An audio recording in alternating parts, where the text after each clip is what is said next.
হলে হলে ভোট দিচ্ছেন শিক্ষার্থীরা, কি বলছেন তারা, শুনবো কয়েকজনের কাছে।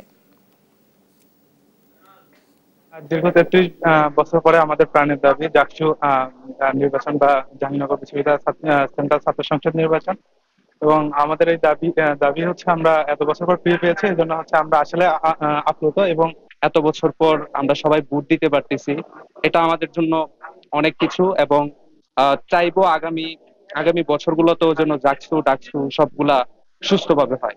এই জীবনের প্রথম ভোট, জাহাঙ্গীরনগর বিশ্ববিদ্যালয় কেন্দ্রীয় ছাত্র সংসদ নির্বাচন, এই ভোটে ভোট দিতে পেরে আমি খুবই আনন্দিত বোধ করছি। আমরা হচ্ছে একটা ঐতিহাসিক মুহূর্তের একটা সাক্ষী হলাম। এই মানে আমরা এই প্রজন্ম হিসেবে প্রথম হচ্ছে যে ছাত্র সংসদ নির্বাচনে ভোট দিতে পারলাম, আমাদের যোগ্য প্রতিনিধিকে ভোট দিতে পারলাম। মানে এটা অন্যরকম একটা অনুভূতি কাজ করছে। যেহেতু এটা জীবনের প্রথম ভোট, তার উপরে হলের বিভিন্ন দায়িত্বের জন্য যেহেতু ভোট দেওয়া লাগবে, খুব ভালো একটা অনুভূতি হচ্ছে। তাছাড়া সবাই যেহেতু একসাথে, একটা আমেজ, উৎসব মুখর একটা পরিবেশ চারদিকে।